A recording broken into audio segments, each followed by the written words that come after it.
This is the Weekly Scramble, a place where we chat about life over a cold one or two. It's time to belly up to the pod with Mike Fratelloni and your host, Chris Reavers. That's right. It's time for the Weekly Scramble. My name is Chris Reavers. By my side, his name is Mike Fratelloni with Fratelloni's Hardware and Garden Stores. Hello, Michael. How you doing, Reavers? So I need to ask you a question, and it doesn't necessarily stem from anything, but I'm always genuinely curious. As a guy that's in charge of retail, and this is a very, very, very busy time of the year for you. Yes. Just all things considered, gift giving, snow removal, whatever. Do you see an actual starting date from when the business starts to boom? Is it post-Thanksgiving? Is it pre-Thanksgiving? Like, when is that time? It's a little different in the hardware business. It's, we're not a big Black Friday. We have a big bump up on Black Friday, right? Sure, But just like it's everybody not- else. Yeah, but it's not like the Targets of the world or the Walmarts of the world because we're more purpose-driven, not just general crap. Okay. Right? I mean, we have general crap too. but where people come in to get stuff for a project that they have. But lately, we've just been busy. Let me tell you one thing.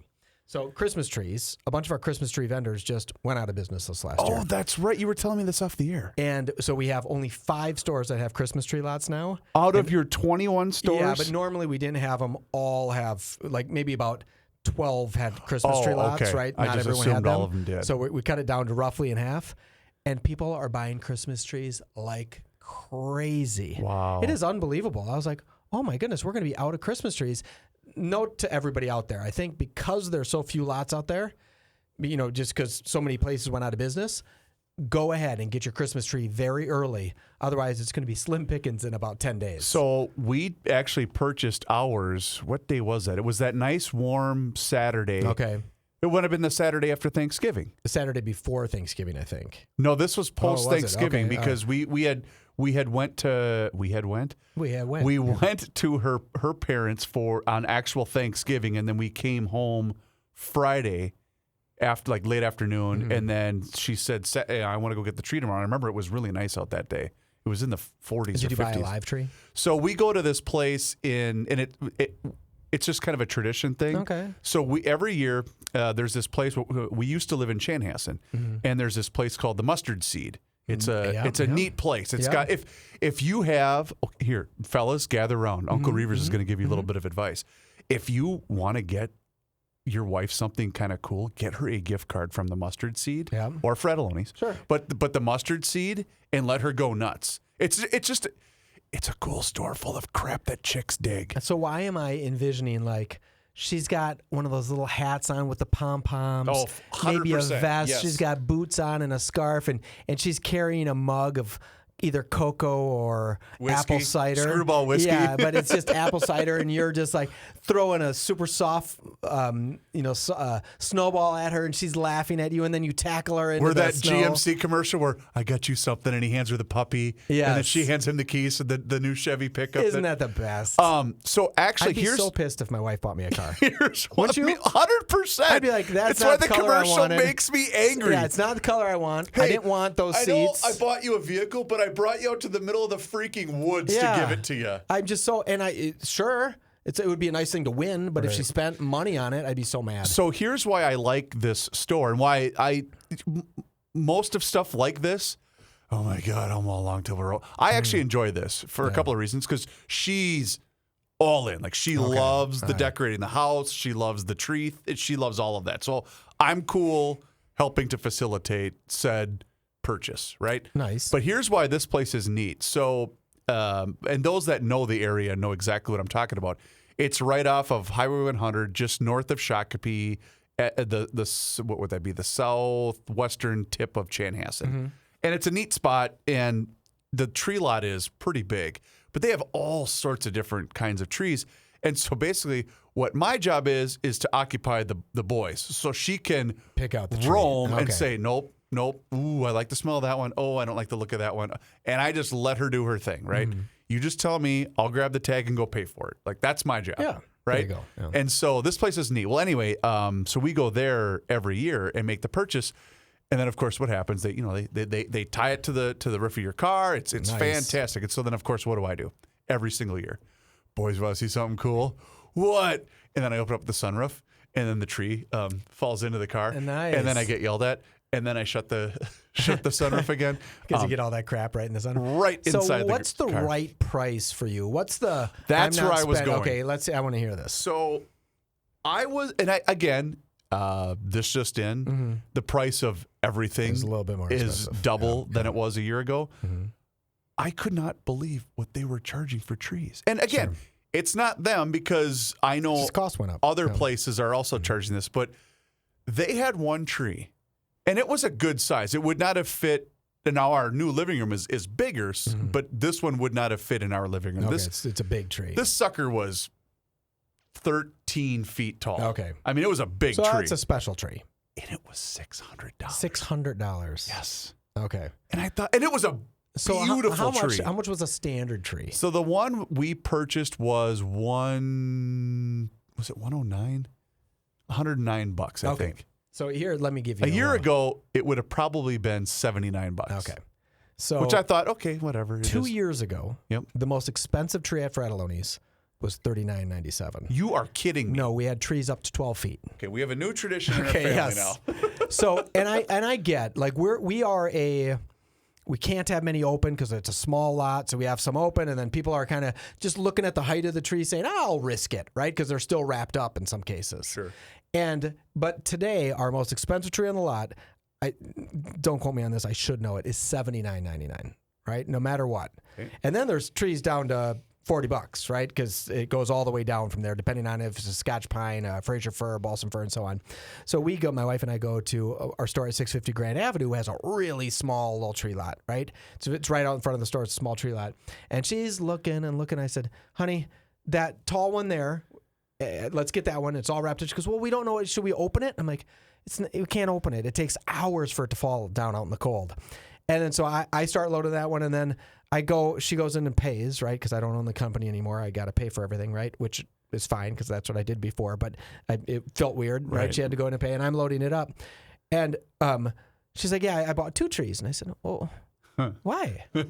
What are we doing? She goes, oh, we're going to put up 2 trees this year. Oh, that's nice of you. And I just thought, And I had tried to.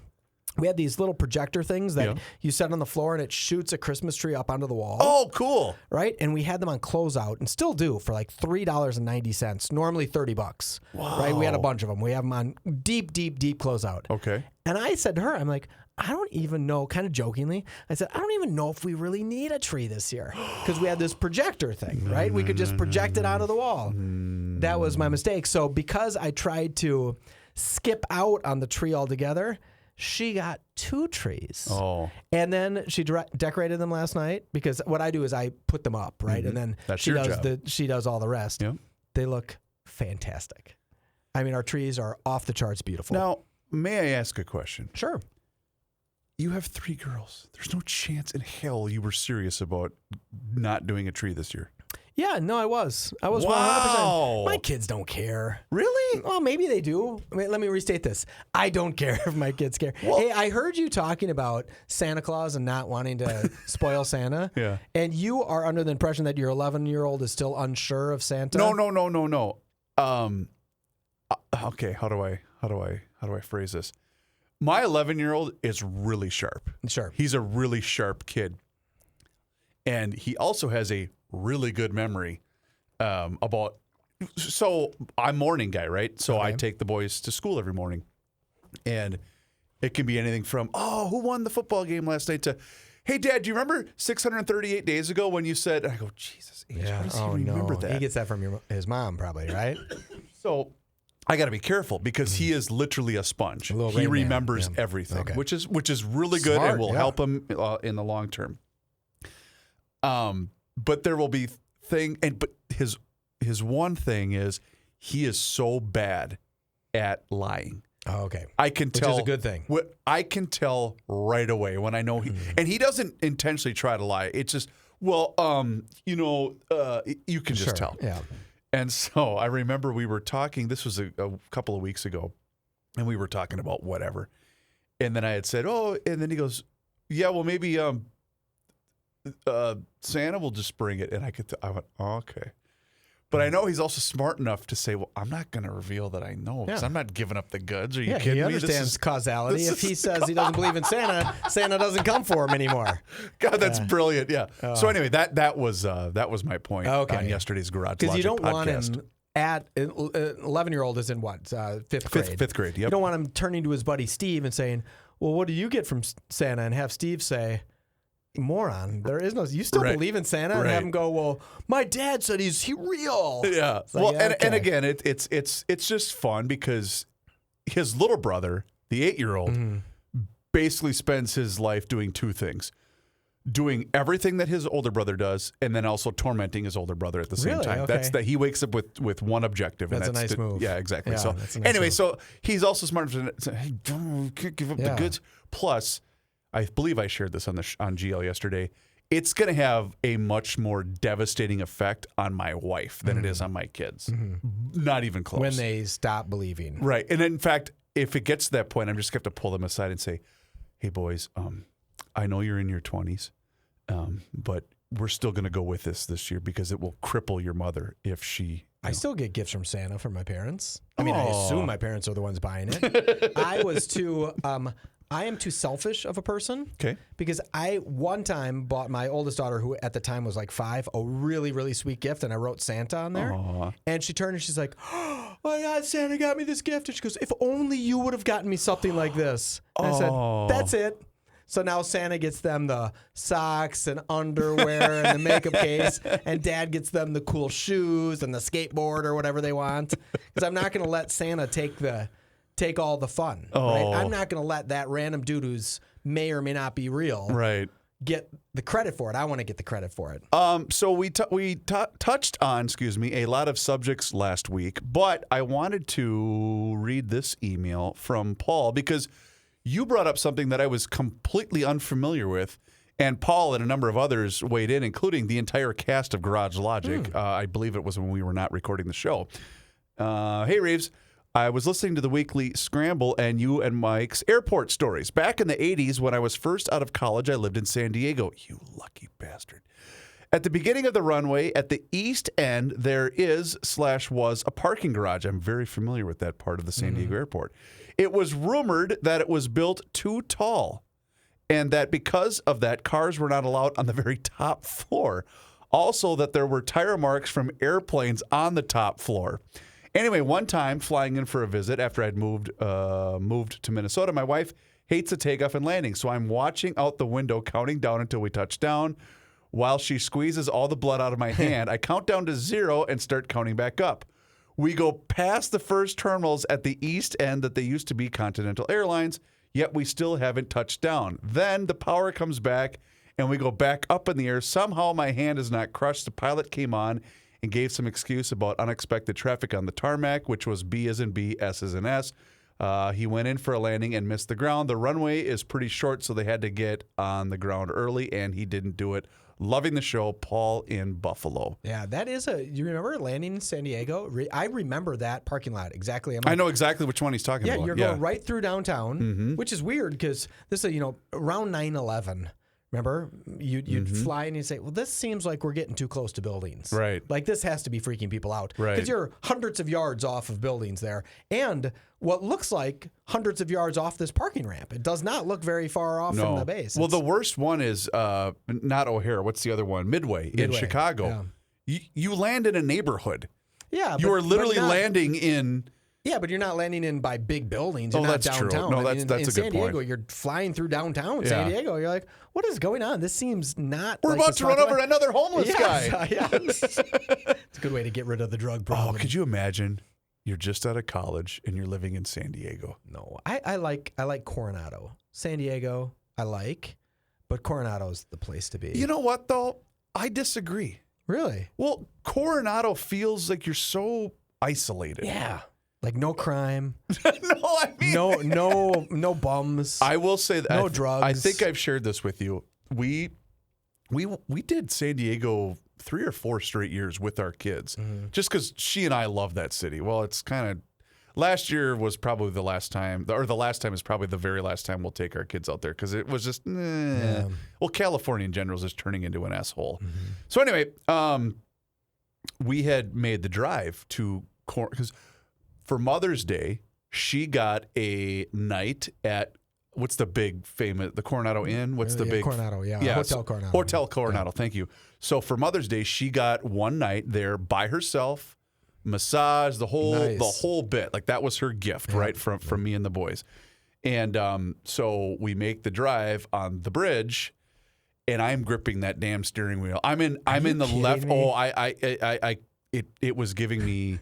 I still get the elevator stomach thinking about Reavers. it. I know. You're a 6'4" tough guy. I know. I don't get you. Were you ever a bouncer at a bar? No, well, for one shift, and I lasted 45 minutes and said, I'm not doing this. Okay, you just seem like you could be a bouncer. You're a bouncer's eyes. Okay, like I'm one's going to really not mess a fighter, with you. though. Yeah, but no one's going to, they don't know that. Sure. No one's going to mess with you. Okay. So when you talk about being scared driving over a bridge, you have to hand me your man card because that doesn't make sense. It's not even bridge driving, it's that bridge. What do you think's going to happen? The thing's going to cave in, and I'm going to go plummeting into the water. It's not going to. Well, ever. Oddly enough, we were talking about this yesterday. Mm-hmm. We were doing bridge talk because I don't know why it came up, but Kenny had mentioned the Mackinac Bridge in Michigan. Okay. Because I think he was looking at a snowmobile, or maybe Joe was looking at a car. I don't remember. But I didn't tell this part. So years ago, when I was leaving, one of the times I had driven out to watch the Bills game. Oh, I know what year it was. It was the year that the Gophers were playing, the first time they played in Detroit for their bowl game. The not Radio City Bowl. What's the Quick Lane Bowl. Quick Lane Bowl, because you worked that one. This is the one I worked because I got a text from our buddy Mike Grimm saying, "Hey, are you still planning on coming?" And I was only gonna go just because it was gonna make Royce angry. That's the only reason. Truly, because I thought, well, I'm driving back anyway. Why not just stop by, take a selfie, and just tweet it out to get Pat going? So you got to be a spotter instead. It was great. It was so much fun. Well, anyway, when you drive through Niagara Falls into Canada, the what do you call it to get in there? Not customs, but sure. Is that what it's called? Border Patrol. Yeah. You sit in line, and this was a Monday morning. It was either a Monday or Tuesday morning. I can't remember. But you sit in line on this bridge, and the wind is, and you can feel it swaying. Yeah. And I remember thinking, I need to get off this bridge right now, or I'm going to lose it. And I just kept. I was doing this. Too funny. Yeah. So, but that was a pretty drive though. So you do that drive through Canada, really pretty drive. I will look forward to trying that someday.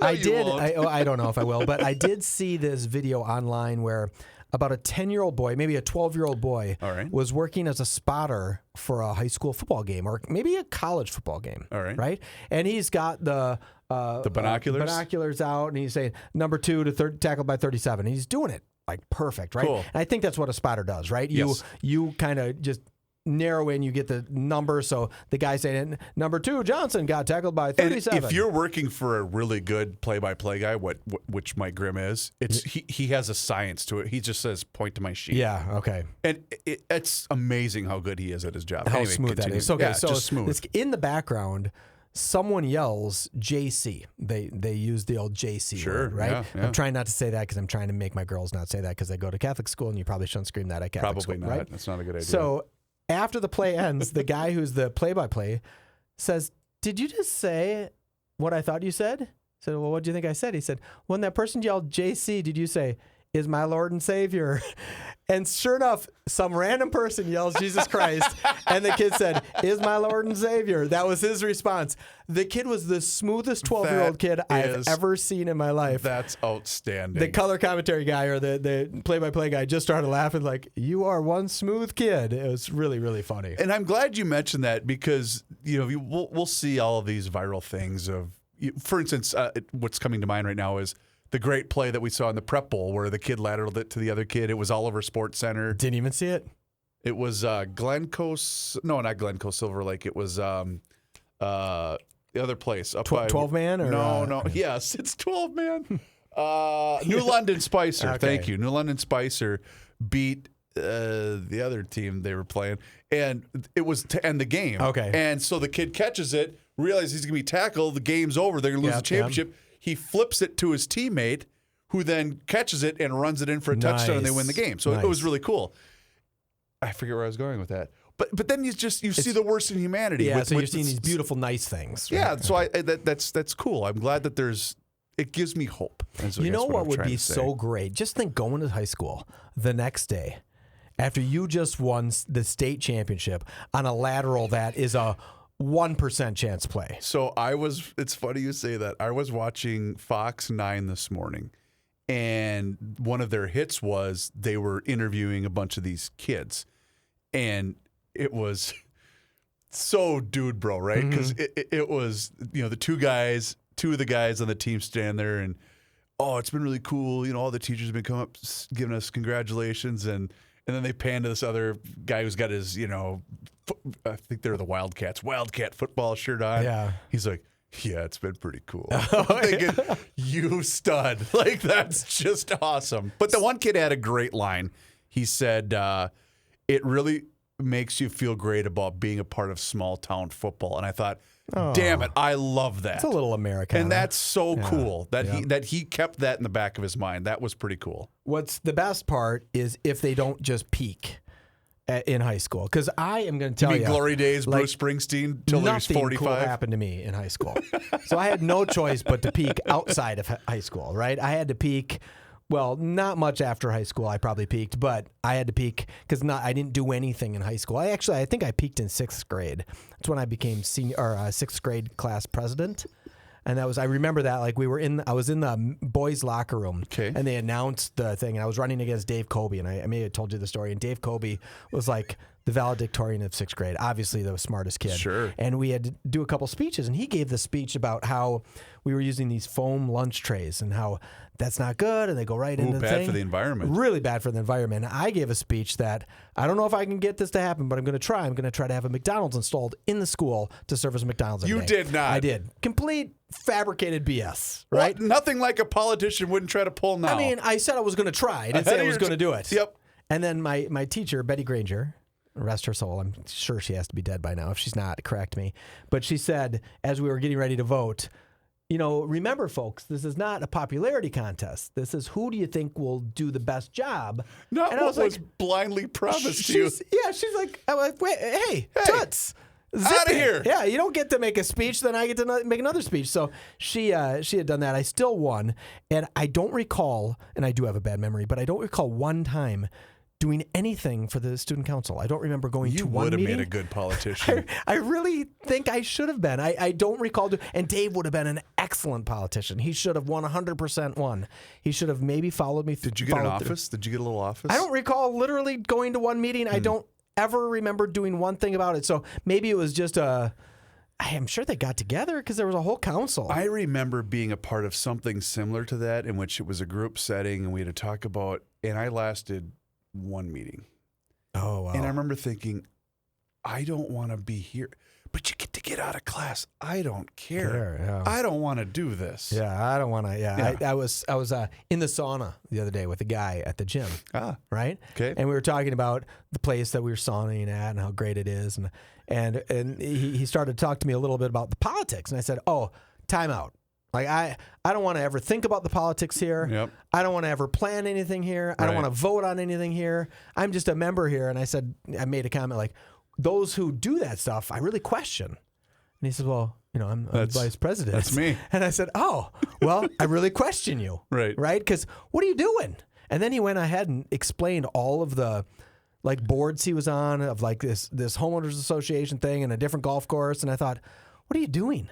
Why would you go through all of that stress when I want to separate my work. My work is my work, right? That can be stressful. But then my golf and my sauning should be zero stress whatsoever. Right. Like zero. This is supposed to be your escape. It is. The club that I play at, they wanted to do a capital campaign to get a bunch of money to rebuild the whole club. Sure. Right? And people were screaming at each other about it because it was going to be a big dollar amount everyone had to put in. And they had voted, and they have a certain amount of members, and there was three members that didn't vote, and I was one of them. And I told my friend, he's like, "Why would you not vote?" And I said, "I don't care. I don't want to ever think about it." Someone else, because they were like, "We need a new heating and cooling." I don't care. I don't care about your heating and cooling thing. I don't care if it's cold in here. Put one in, charge me. I don't care, right? And he was just incredulous that I wouldn't vote either way. And it happened to be almost a perfect 50-50 vote. Actually, it was 51-49. And they decided it was so close that they can't do anything because they wanted like 80% of the members to say yes, not. You should have said, well, it's up for the. Yeah, I could have just held my vote. Right yeah. Who really wants this? So what you're saying is, let's say you were in charge of, I don't know, a budget for an entire state, and you forecasted that we were going to have $18 billion in surplus money over the next 2 years. I don't get it. I don't get it. Why aren't people in Minnesota losing their frigid minds? I don't get it. Why would we let these people take an extra $12 billion of our money? Our money. And then they do something dumb like, oh, we're going to give it back to you in Walls bucks for $300. $300 times $3 million does not equal $12 billion, folks. Wait, so that math doesn't work out? No, that doesn't work out. Oh. We should be taking up arms against our local government. Well, it is so weird. It is so weird. You heard the show the day after the election. So, I did not. Or did I? It would have been a Wednesday morning, obviously, November 9th, because I think the election day was November 8th. Okay. And I just kept playing the lady, the dictionary lady, saying despondent. I'm despondent because if you weren't convinced that what's been happening the last 2 years isn't enough to change your mind, we have such saps, mindless saps in this state, wandering aimlessly, thinking, well, this is great. Everything's just wonderful. Wake the freak up. Yeah. Are you that stupid? Something's not right. Well, but I do believe, though, that what has happened is politics has become such a polluted cesspool that people, and I'm not ripping her, I'm married to one that just says, I don't want to pay attention to this crap. Same thing I don't want to do in my club. I don't want to pay attention. And I don't blame her. Apathy. If I didn't have this job, I wouldn't pay nearly as close attention to politics as I do. But I still have a vested interest in what I pay every year. So I just think that there's just a general lack of concern because there's just a general lack of awareness. People don't, and this is not to be rude, I don't think people understand what billions of dollars are, right? Because I think it's just such monopoly money. It doesn't make any sense to us. But one thing that I think is truly repugnant is when our governor, and I don't know him, and I hate to, I don't say bad things about politicians if I've never met them, right? So, but when he says, "Oh, we're thinking of doing some middle income tax cuts," it's like, what do you mean thinking about it? You're overcharging us by $12 billion in a biennium, right? Every 2 years by $12 billion. That is too much you're taking.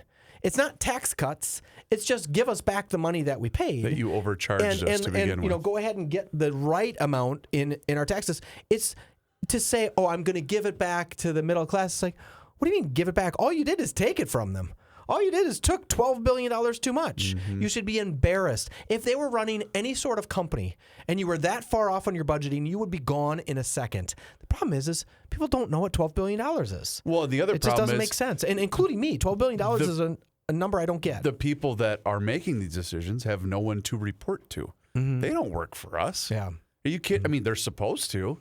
But they don't work for us. When you go back all the way down to that food fraud scam, right? Where that little town was saying they're paying 5,000 children a day, feeding 5,000 children a day in Big Lake, Minnesota or wherever it was. And the guy was getting $7 million for it and making those numbers up. But the fat math of that was wait, there's only 1,700 kids in a 19-mile radius. So we're getting 4 times more than the amount of kids who live in this area to come here to eat every day? I don't think so. Yeah.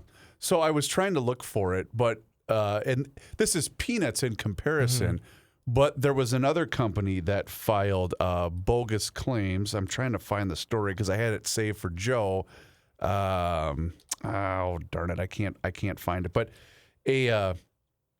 a Chinese company, a company from China, had also filed to receive COVID funds. I don't know if it was in this state or not, but I'm thinking. And did they get them? Of course. Oh, of course. Yeah. And it wasn't $250 million. It was only $35 million, I believe. Yeah, but let's say it was $3,500. No one said, wait a minute. Hold up. This company, this mailing check does not go to Roseville, Minnesota. It goes to Guanling, China. I'm thinking Guanlin might not be a real town, but it sounds right. It's just, and that's again goes back to why I'm just saying, I get why people just say, I don't want to waste a second of my free time. People are busy. People are working. They got kids. They've got volleyball practice. They've got family stuff that they got to worry about. So I get it. I really do. But there are people seizing upon that lack of general interest in the given field of politics. So do you do what Kenny would suggest? What's that? You seize upon that. And you build what did Kenny want to do? He wanted to start that gas tax. Didn't he want to figure that out? He's like, that sounds like moneymaker, which I agree. It does sound like moneymaker. I have to ask you a question. I got an email from Lee talking about last week's episode. Reavers, just listened to you and Mike do. Oh, it was so this was been 2 weeks ago when you did the show on Friday for the weekly Scramble on my drive to work. Tell Fret that to market multiple slush busters to keep one in your vehicle so you can knock the stuff off when you get to work, and then you've got one for the garage. Tell Fret he should. Oh, shoot, I lost my place here. Anyway, Can I talk about those hold on 1 second. Are we doing a slush buster ad? Yeah, go ahead. Okay. Dave, the guy who owns slush busters, Yes. he and I have become kind of close. Oh, sweet. He texts me a lot. Right? Cool. Which is sweet, right? Yeah. And he always wants to say, don't forget to mention that they're Christmas things. I'm like, I think people know that this is a perfect Christmas gift. Joe stopped at your Grand store. Oh, did he? Grand Avenue last Friday. To get one? To get one, yes. So I'm going to tell you, it's a unique product. I didn't know if it was going to sell really well. I didn't know if it was going to sell. It is blowing out the doors. You're kidding me. So if you come to one of the Frattallonis and we're out, hang tight. The problem is Dave's almost out of them. His production run is almost out. So Reavers just gave himself a pat on the back. It is. So he delivered another 40 to my warehouse today, 10 to my St. Louis Park store, 10 to my Eden Prairie store, and 10 to my Burnsville store all today. You're kidding me. No, because I'm selling them that. so fast. And he's actually going in and setting up tables in the stores and meeting people. It's super great. And he just sells the heck out of them when he's there because people see what it is and they're like, oh, I think I could use that. I need that. Yeah, so it's a slush buster, right? And it's basically like a stick with a plastic flag on it, like a shovel with a plastic flag that you can scrape under your wheel well and get way under there without damaging your paint, without damaging your wheels. And it's relatively ingenious because there is no good way to get that snow out of there besides this thing. And it's resonating really well with, I think, Garage Logic listeners. Oh, 100%. And shoppers at Frattallonis. Here's how great the device has become. So go to 21 Frattallonis and is it Wellner? No. Robbinsdale Ace. Robbinsdale Ace Hardware. You can get it on Amazon, but don't do that. Go to the store. Go to Frattallonis and get it. Can I tell you that it's to the point now where the boys and I fight over who gets to do the slush busting in our family, as in, because now, and I mentioned this last week, but I'm going to mention it again. I for the first time in my life, have a heated garage, and so of course, anytime it dips below 40 degrees, I'm kidding, but when it gets, I turn it on, and then I go, no, it's my turn. I get to do it. You get to do it, and then everything melts. Yeah, and then then when it melts, and then she leaves for work in the morning, then I squeegee it out. Yep, and then because even this morning, I said, you can leave the garage door open. And she goes, oh my God, again? I said, well, yeah, there's some snow. I got to get rid of it. Okay. She said, go back to bed. No, babe. No. It's time to slush bust. Yes. It's time to bust some slush, baby. Yeah. And she said, why are you talking like that? And I said, well, because I'm excited. Because it's sexy. Yeah. But the boys and I literally fight over who gets to do it. The emailer had a really good point, though. Thank you, Lee, by the way. Thank you very much for listening to the show. So let's get back to Lee's point briefly. Is you put it in your car. When you get to work, you do it. So you dump the stuff off at work in their parking lot because work has plows, right? Sure. Yeah, and or do it in the garage. Let's say you work in downtown Minneapolis. Do you have a heated garage? Yeah, get in a heated garage and dump it in there and leave it there so you don't leave it in your garage at home. That is a good idea. A slush buster. What was it? Slushbuster.com. Don't we know that? Slushbuster.us. .us, as in the United States. And here's why it's one of the things that I truly do love about this job. And I've mentioned this before, but it's connecting people with businesses and products. It's truly the best part of this job. Yeah. It really is. I've gotten to meet so many cool, interesting people. And Dave and his lovely wife are chief among them. Yeah. rock star cool people. He's sending me pictures of his Corvette and his motorcycle in his garage. What a He's got jerk. this really good setup. But again, he wants us to mention Christmas gifts, and I think we do. But it is a perfect Christmas gift for the guy who is the garage logician who has everything. 100%. And I had mentioned this earlier, about getting a gift certificate for for a wife, for a mother-in-law, or whatever. Mm-hmm. If you've got a father-in-law or a dad, either do the slush buster if you've already got one. Fratelloni gift card too. Oh yeah, and right now there you pay $50 for one, you get one for 10 free 10 bucks. No way. Yeah. Oh sweet. So you can buy a bunch of those, so you can get $200 worth and then $40 free. That's a good deal, right? And then use it in the spring and get yourself a nice grill. grill. You're going to use it. That's what So the new company bought us, right? Yep. And we have a bunch of new ideas. We've things we've never done before. And they said, let's do some gift cards. I said, that sounds like a good idea. Let's do it. And I said, but you understand this. People are going to 100% use their Fratelloni's gift card.